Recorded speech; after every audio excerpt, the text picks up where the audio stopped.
E-PG पाठशाला हिंदी में आपका स्वागत है। मैं गजेंद्र पाठक, प्रोफेसर हिंदी विभाग, हैदराबाद विश्वविद्यालय, आपके बीच उपस्थित हूँ और आज हम साहित्य और इतिहास दर्शन प्रश्न पत्र के अंतर्गत इतिहास और साहित्य के संबंध पर बात करेंगे। इस अध्याय को पढ़कर आप इतिहास और साहित्य का संबंध जान पाएंगे, साहित्य में अभिव्यक्त इतिहास का महत्व समझ पाएंगे, इतिहास और साहित्य के प्रारंभिक दौर में नायकत्व की केंद्रीय अवधारणा में अभिव्यक्त ऐतिहासिकता से परिचित हो पाएंगे, साथ ही औपन्यासिक यथार्थ और यथार्थवाद में अभिव्यक्त ऐतिहासिकता से परिचित हो सकेंगे और समकालीन विमर्श पर आधारित साहित्य में अभिव्यक्त इतिहास का महत्व जान पाएंगे। इतिहास और साहित्य के पारस्परिक संबंधों पर विचार करने के क्रम में प्राथमिक स्तर पर जो बात सबसे पहले समझ में आती है उसका संबंध दोनों की विषय वस्तु से है। इतिहास में जहाँ हो चुके की बात होती है, वहीं साहित्य में जो हो सकता है उसकी बात होती है। विषय वस्तु के धरातल पर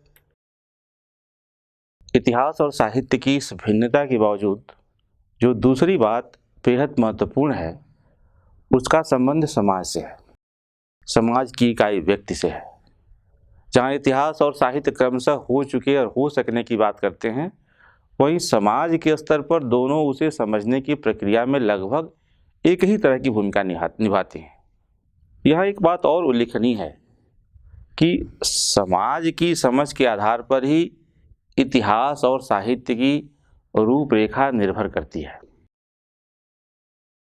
साहित्य और इतिहास के संबंधों को समझने के क्रम में हमें भक्ति आंदोलन और भक्ति कविता में अभिव्यक्त इतिहास और साहित्य के संबंध पर विचार करना होगा।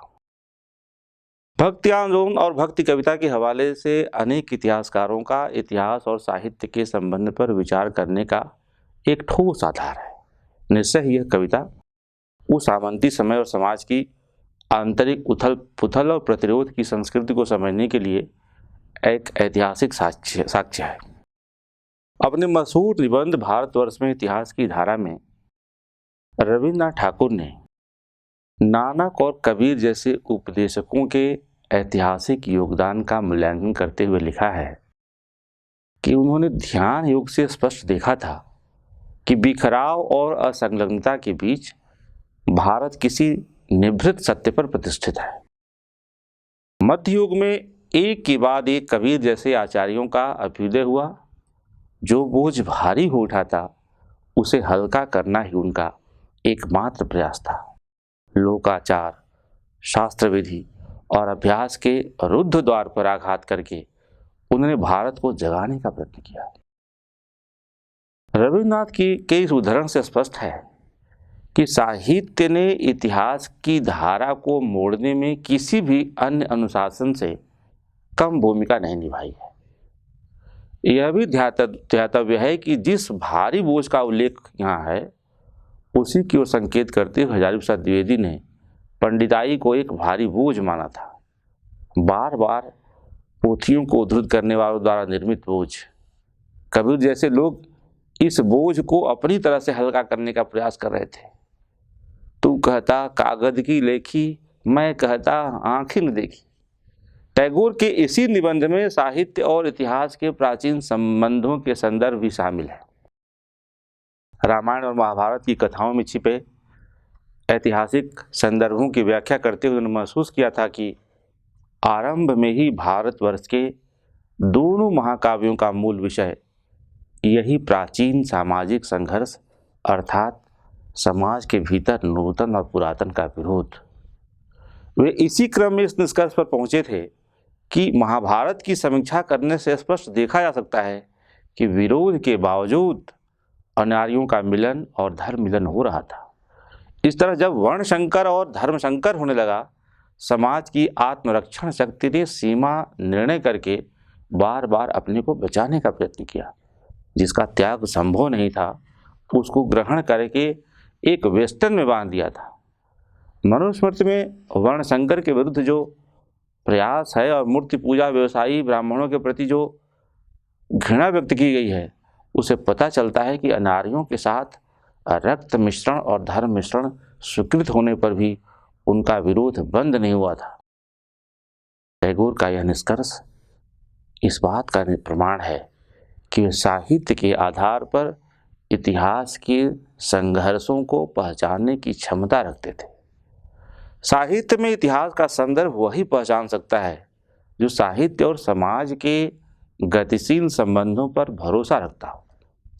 इतिहास की धाराएं और साहित्य की धाराएं जरूरी नहीं कि साथ साथ चलें, वे अलग चल सकती हैं, लेकिन उनके इस अलगाव को पहचानने के लिए भी दोनों के बीच जो समाज है उस समाज की संरचना को, उसके अंतर्विरोध को पहचानना होगा। साहित्य और इतिहास का संबंध जो यूरोप में होगा, जरूरी नहीं कि वही भारत में भी हो। इस क्रम में हम इतिहास में नायकत्व की अवधारणा पर भी विचार करेंगे। कई इतिहासकारों ने इतिहास में हाशिए की आवाज़ों को प्रमुखता दी है।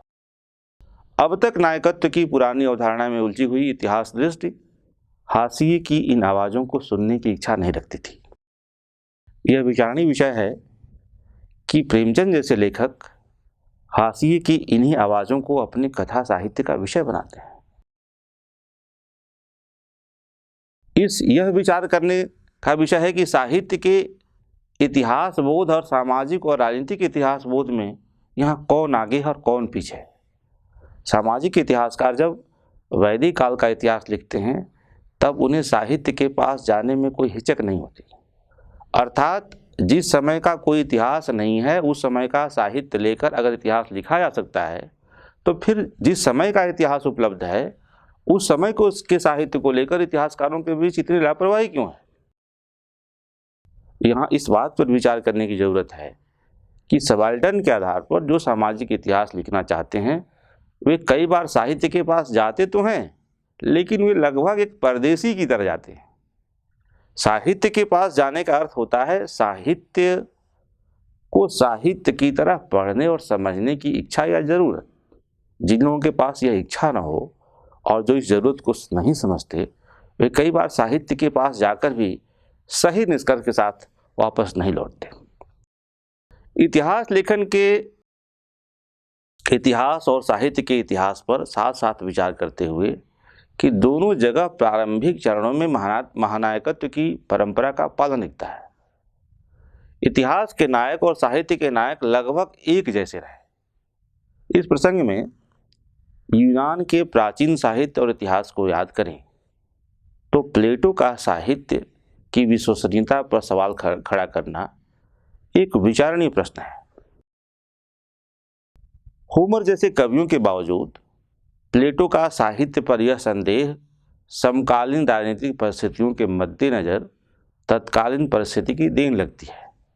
कला और संस्कृति के मुरीद एथेंस का स्पार्टा के बलशाली लोगों द्वारा पराधीन हो जाना साहित्य के प्रति संदेह की ठोस जमीन तैयार करता है। एक तरफ होमर जैसे कवियों के महाकाव्यों में उपस्थित महानायक, तो दूसरी तरफ एथेंस की पराजय निश्चित रूप से विडंबनापूर्ण लगता है। साहित्य के प्रति प्लेटो का यह संदेह इसी विडंबनाजनक परिस्थिति से जुड़ा हुआ है। हिंदी साहित्य के इतिहास पर विचार करें तो भी हम लगभग इसी निष्कर्ष पर पहुंचेंगे। वीर गाथा काल से लेकर रीतिकाल तक के महाकाव्यों और उन महाकाव्यों के महानायकों और उनकी कथाओं पर विचार करें तो यह बात थोड़ी परेशान करती है कि क्रमशः कमजोर और पराधीन होते जा रहे देश के साहित्य में इन महानायकों की कल्पना का संबंध इतिहास से कितना है। पृथ्वीराज रासो की प्रामाणिकता से लेकर पद्मावत में इतिहास और कल्पना से जुड़े हुए सवाल आज तक विश्वविद्यालयों की परीक्षा में पूछे जाते हैं, पढ़ाए भी जाते हैं। रामचरितमानस के उत्तर कांड में राम राज्य की परिकल्पना, वास्तविकता और उसकी विडंबना पर भी बहस आज तक जारी है। क्या हिंदी के इन महाकाव्यों की परिकल्पना हारे को हरिनाम है या इसका संबंध इतिहास की वास्तविकता से भी है? प्राकृत जन को साहित्य में इतिहास बनाने वाला वीरगाथा काल हो या रीतिकाल या फिर उससे भागने वाला या बचने वाला भक्ति काल हो, हर जगह साहित्य में इतिहास के स्वरूप और उसकी वास्तविकता को लेकर टकराव की स्थिति दिखाई पड़ती है। इस टकराव के समाज शास्त्र पर या राजनीति शास्त्र पर विचार करने का अवकाश यद्यपि यहाँ नहीं है, फिर भी एजरा पाउंड का सहारा लेते हुए यह तो कहा ही जा सकता है कि महाकाव्य इतिहास युक्त कविता है। जब इस कविता में इतिहास की मात्रा और स्वरूप को लेकर सवाल उठ सकता है, किसी जगह यह दाल में नमक की तरह हो सकता है तो किसी जगह यह नमक में नमी की तरह। इतिहास और साहित्य के संबंधों पर बात करते हुए हमें साहित्य की उस विधा पर विचार करना होगा जहां उपन्यास का सर्वाधिक उपयोग हुआ है। मेरे कहने का आशय उपन्यास को लेकर है। उपन्यासों में अभिव्यक्त नायकत्व की अवधारणा और हिंदी उपन्यास में अभिव्यक्त इतिहास बोध पर अगर बात करें तो हम अपने महाकवियों के इतिहास बोध और साहित्य बोध की सम्मिलित संस्कृति से निर्मित नायकत्व की अवधारणा के आधार पर भी विचार कर सकते हैं। नायकत्व की उस अवधारणा में आए क्रांतिकारी परिवर्तन का संबंध उपन्यास और विशेष रूप से प्रेमचंद के उपन्यासों से है। सीमांत किसान और मजदूरों को अपने उपन्यासों का नायक बनाकर उन्होंने हिंदी साहित्य को भारतीय स्वाधीनता आंदोलन की उस चेतना से जोड़ने का काम किया जिसका अभाव समकालीन राजनीतिक संस्कृति में दिखाई पड़ता था। जिस दौर में नेहरू जैसे लोगों को जमींदारी प्रथा उन्मूलन की बात बेवक्त की बांसुरी लगती थी, उस दौर में प्रेमचंद के उपन्यास साहित्य और राजनीति के संबंध पर ही नहीं, साहित्य के इतिहास बोध और राजनीति के इतिहास बोध पर भी प्रकाश डालते हैं। प्रगतिशील साहित्य में सौंदर्य के जिन नए मेयारों की प्रेमचंद ने बात की थी, उन मेयारों की पृष्ठभूमि में अवध से लेकर बिहार तक के किसान आंदोलन की भी अनुगोष थी। जमींदारों के खिलाफ छोटे रैयतों का विद्रोह स्वाधीनता आंदोलन के साथ ही शुरू हुआ था। पूरी दुनिया में स्वाधीनता की चेतना और शोषण और दमन के विरोध की चेतना का विस्तार हो रहा था और इस चेतना के विस्तार को मैक्सिम गोर्की, लुशुन और प्रेमचंद जैसे साहित्यकार अपनी जमीनी वास्तविकताओं के साथ अभिव्यक्त कर रहे थे। यह अलग से कहने की ज़रूरत नहीं होनी चाहिए कि यह नई चेतना साहित्य की जिस नई विधा में व्यक्त हो रही थी वह विधा उपन्यास थी। साहित्य और इतिहास के संबंध पर विचार करने हेतु सबसे प्रामाणिक विधा उपन्यास है। जो काम सामंती समय और समाज में एक समय महाकाव्यों ने किया था, वैसा ही काम पूंजीवादी समय और समाज में उपन्यास कर रहे थे। अगर महाकाव्य इतिहास युक्त कविता थे तो उपन्यास इतिहास युक्त गद्य हैं। निराला ने जब गद्य को जीवन संग्राम की भाषा कहा होगा तब निश्चय ही उनके सामने प्रेमचंद जैसों के उपन्यास रहे होंगे। प्रेमचंद के उपन्यासों के आधार पर स्वाधीनता आंदोलन के दौर में ब्रिटिश साम्राज्यवाद की आर्थिक नीतियों से उपजे शोषण और दमन के कुचक्र का इतिहास लिखा जा सकता है। जाहिर है इस कुचक्र का सर्वाधिक दुष्प्रभाव छोटे किसानों और मजदूरों पर हुआ, इसलिए प्रेमचंद का साहित्य अपने दौर का आर्थिक और सामाजिक इतिहास भी है। महाकाव्यों में अभिव्यक्त इतिहास बोध पर विचार करने के बाद उपन्यासों में अभिव्यक्त यथार्थ की चेतना और यथार्थवाद पर विचार करना साहित्य और इतिहास के संबंध को समझने के लिए अत्यावश्यक लगता है। स्मरणीय है कि जॉर्ज लुकास ने यथार्थ और यथार्थवाद की अभिव्यक्ति के लिए उपन्यास विधा को सबसे ज़्यादा उपयोगी माना था। यथार्थवाद के नाम पर चली लंबी बहस का प्रभाव दुनिया भर के साहित्य पर पड़ा। उसके समर्थन में कुछ ऐसे लोग भी खड़े थे जो इसे गतिशील विचारधारा के रूप में स्वीकार करने के लिए बिल्कुल तैयार नहीं थे। ऐसे लोगों की कमी हिंदी में भी नहीं थी। ये लोग भूल गए थे कि स्वयं लुकास ने काफ्का के बारे में अपनी राय बदली थी। यथार्थवाद के स्वरूप में समय के साथ परिवर्तन हुआ और इस परिवर्तन को समझने के लिए गैब्रिएला गार्सिया मार्केज की रचनाओं में व्यक्त जादुई यथार्थवाद को भी देखा जा सकता है। उपन्यास के साथ यथार्थवाद की चर्चा सिर्फ यूरोप में नहीं बल्कि हिंदी में भी साथ साथ हुई। शुक्ल जी के इतिहास में यथार्थवाद का उल्लेख भी उपन्यास के संदर्भ में ही हुआ है। यथार्थवाद से उपन्यास का संबंध भी इस बात का प्रमाण है कि सामाजिक वास्तविकता का सीधा संबंध उपन्यास से है और साहित्य के इतिहास बोध पर विचार करने की सबसे अधिक संभावना उपन्यास में ही है।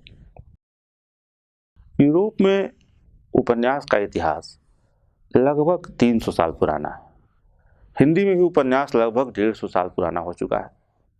जब साहित्य के क्षेत्र में युग परिवर्तन की गति तेज हो और आलोचना दृष्टियों में भी निरंतर परिवर्तन जारी हो, तब भी साहित्यिक विधा के रूप में उपन्यास का इतने समय से लोकप्रिय बने रहना विशेष मायने रखता है।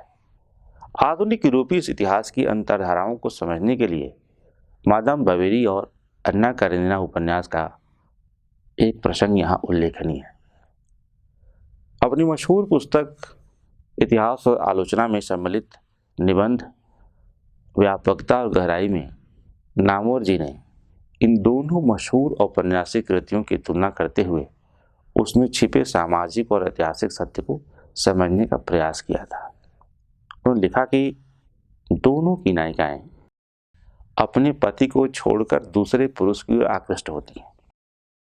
फिर भी अन्ना के चरित्र में जो गहराई है वह मादाम बवेरी में नहीं है। अपने पुत्र सेरेजा के प्रति अन्ना का जो प्रेम है वह उसे मादाम बवेरी से बहुत ऊंचा उठा देता है। यही नहीं, अपने प्रेमी ब्रॉन्स्की में भी कभी कभी उसे सेरेजा की झलक मिलने लगती है। इसके अतिरिक्त अन्ना में जो अंतर्द्वंद है उसका शतांश भी मादाम बवेरी में नहीं है। तत्कालीन फ्रांसीसी और रूसी समाज में नैतिकता का जो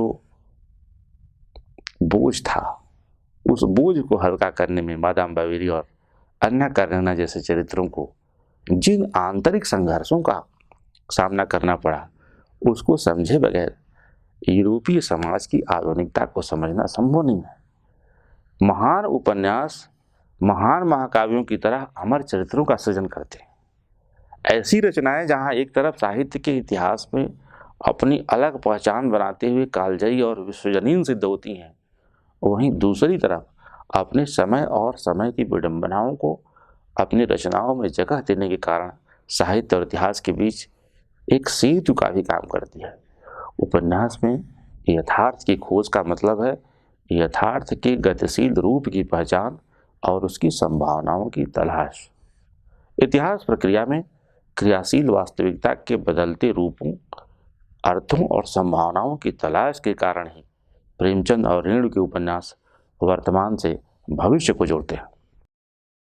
भारत की स्वाधीनता के साथ साथ जो विभाजन हुआ, उस समय छायावाद के 3 कवि निराला, पंत और महादेवी जीवित थे। उसी दौर में प्रगतिवाद के 4 बड़े कवि नागार्जुन, मुक्तिबोध, त्रिलोचन और केदारनाथ अग्रवाल भी कविता लिख रहे थे। आश्चर्य की बात है कि इन सभी महाकवियों ने भारत के इतिहास के सबसे भीषण दुख पर एक भी कविता नहीं लिखी। केवल प्रयोगवाद के कवि अज्ञेय ने इस विषय पर कविता लिखी, शरणार्थी श्रृंखला से, जबकि इसी विषय पर तमस और झूठा सच जैसे उपन्यास लिखे गए। कई महत्वपूर्ण कहानियां भी लिखी गई। साहित्य के इतिहास की यह घटना उपन्यास की यथार्थ चेतना को रेखांकित करती है। हिंदी कविता की दुनिया में विभाजन की त्रासदी की अनुपस्थिति और हिंदी कथा साहित्य में उसके अभिव्यक्ति कवियों और कथाकारों की मानसिकता से अधिक कविता और कथा साहित्य के स्वभाव की भिन्नता से जुड़ी हुई सच्चाई है। उपन्यास का सीधा संबंध लेखक के इतिहास बोध, इतिहास चेतना और सामाजिक यथार्थवाद की समझ से जुड़ा होता है। किंतु पिछले कुछ वर्षों से हिंदी में समकालीन वास्तविकता से उपन्यास के गहरे संबंध और उसका लोकतांत्रिक स्वभाव ठीक उल्टा दिख रहा है। इस बीच वेदों, उपनिषदों, पुराणों और महाकाव्यों की कथाओं को एक और उपन्यासों में ढालने की कोशिश हो रही है, तो दूसरी ओर ऐसी कथाओं के माध्यम से उपन्यास को अतीतोन्मुखी और स्मृतिजीवी बनाया जा रहा है।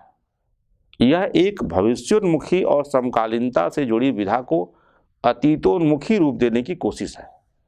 साहित्य और इतिहास के संबंध पर विचार करते हुए इस खतरे को भी ध्यान में रखना आवश्यक है कि लोकप्रिय साहित्यिक विधाओं का सिर्फ उपयोग ही नहीं, दुरुपयोग भी हो सकता है। रेमंड विलियम्स ने इसीलिए सावधान करते हुए बताया था कि जहां प्रगतिकामी शक्तियां साहित्य का उपयोग इतिहास के हवाले से समाज की प्रगतिशीलता को मजबूत करने के लिए करती हैं, वही फासिस्ट शक्तियां साहित्य का इस्तेमाल प्रतिक्रियावादी विचारधारा को बढ़ावा देने के लिए करती हैं।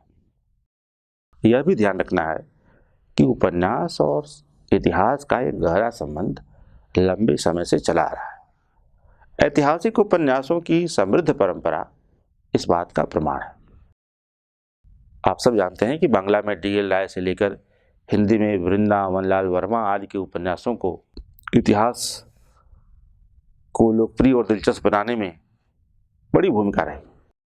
शरापा, तुलसीदास और दारा सिकोह जैसे साहित्यिक सांस्कृतिक व्यक्तियों पर लिखे हुए उपन्यास भी इतिहास, मिथक और उपन्यास के सम्मिलन के सुंदर उदाहरण हैं।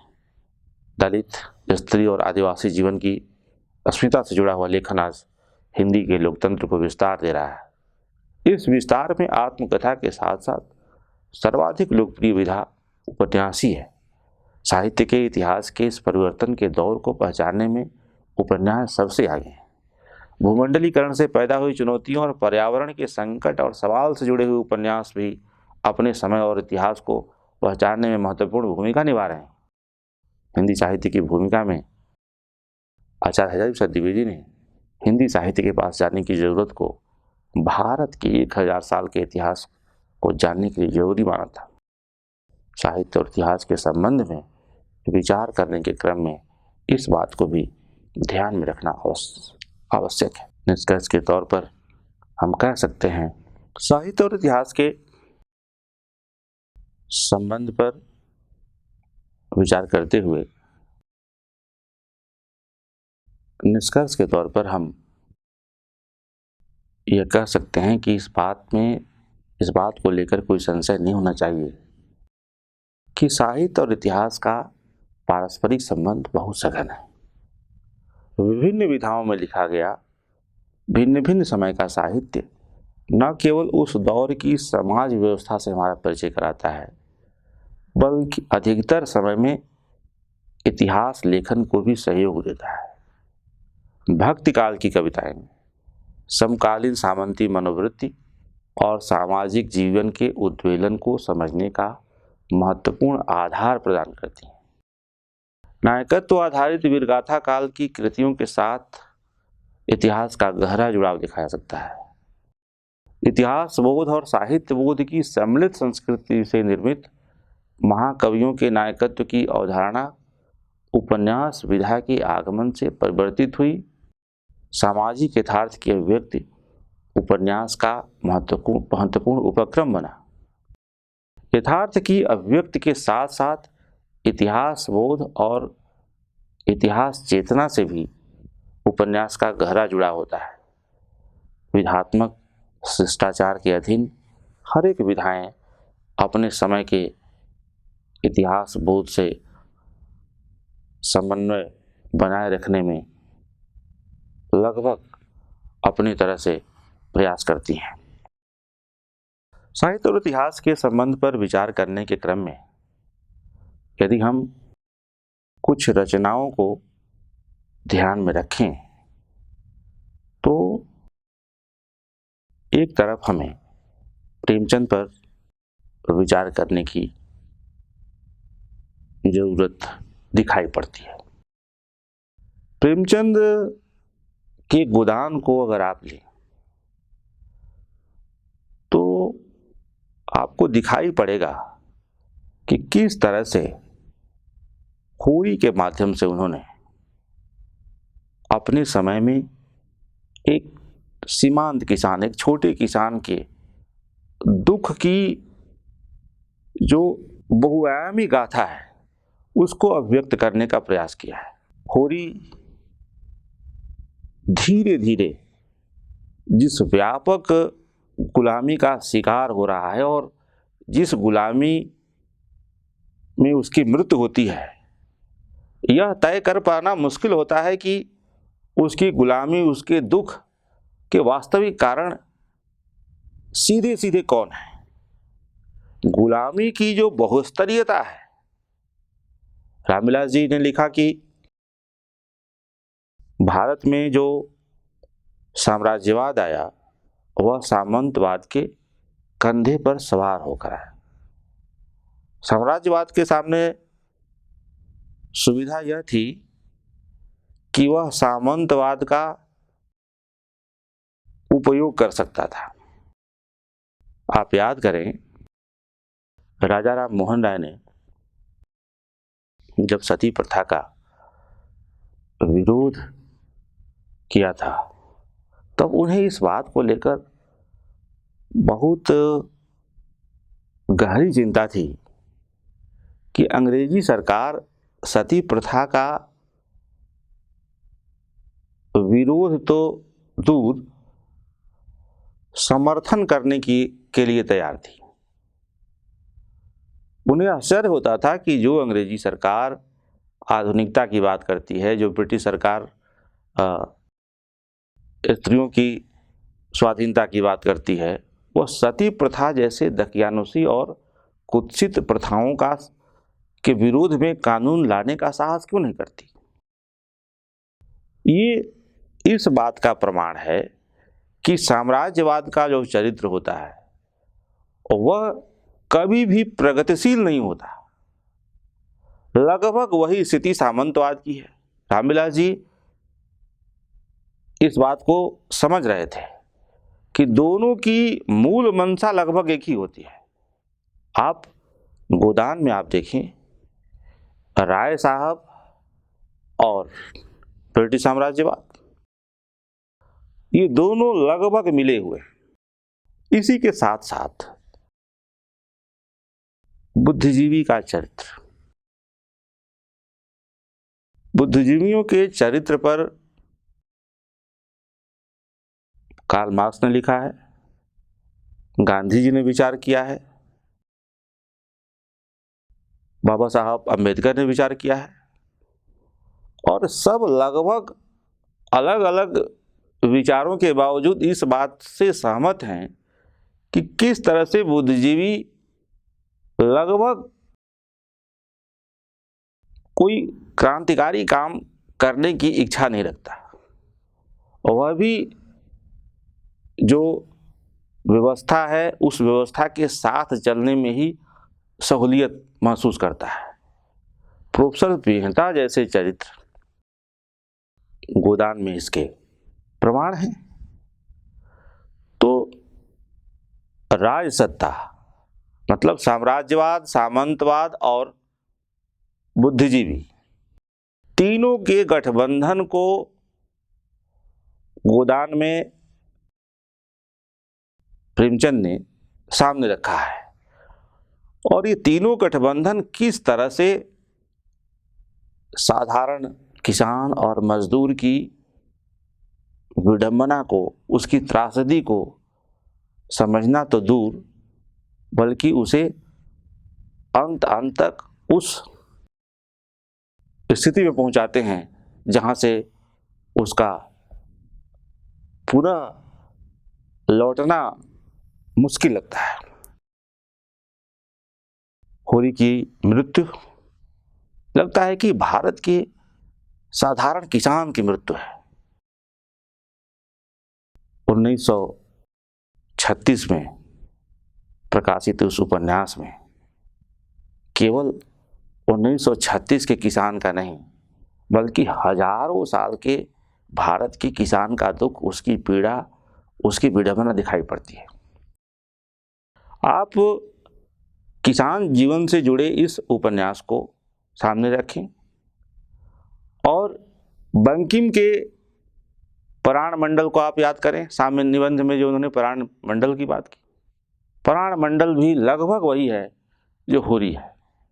बंगाल का किसान हो, चाहे उत्तर प्रदेश का किसान हो, या फिर आप आगे चलें महिला आंचल में, महिला आंचल का डॉक्टर प्रशांत देखता है कि इस जो बीमारी है वो बीमारी की जड़ें अभाव है, गरीबी है, और मच्छर काटने से नहीं, गरीबी से मर रहा है। गांव और किसान को लेकर लिखे गए आज़ादी के पहले और आज़ादी के बाद के इन उपन्यासों के चरित्र में, इन उपन्यासकारों की दृष्टि में अंतर है और अंतर स्वाभाविक है। लेकिन किसान की स्थिति में कोई फर्क नहीं है। ये दोनों रचनाएं हम अगर गोदान को रखें और फिर मैला आंचल को रखें तो दोनों उपन्यासों के माध्यम से हम साहित्य और इतिहास के संबंधों पर विचार कर सकते हैं। इसके साथ मैं आपका ध्यान बाबा नागार्जुन की कविताओं की तरफ भी आकृष्ट करना चाहूँगा। बाबा नागार्जुन की कविताओं को अगर आप ऐतिहासिक क्रम में उठाकर पढ़ें तो मुझे लगता है कि उन कविताओं के आधार पर आज़ादी के बाद के भारत का लगभग एक इतिहास लिखा जा सकता है। उसी तरह से जैसे स्वाधीनता आंदोलन के दौर में किसानों की, मजदूरों की, साधारण लोगों की स्थिति का इतिहास प्रेमचंद की रचनाओं के आधार पर लिखा जा सकता है। आप याद करें कि सुमित सरकार जब आधुनिक भारत का इतिहास लिख रहे थे तो उन्होंने उस किताब की भूमिका में लिखा है कि अगर मैंने रणजीत गुहा से बात की होती और उनके सबाल्टर्न के काम से परिचित होता तो भारत के इतिहास को देखने का नजरिया मेरा बिल्कुल अलग होता। सबाल्टर्न ने जो काम किया, और एंटोनियो ग्राम्सी को मैं विशेष रूप से याद कर रहा हूं कि जिस तरह से उन्होंने सबाल्टर्न की अवधारणा का विकास किया, उसके बहुत पहले हिंदी में प्रेमचंद वह काम कर रहे थे।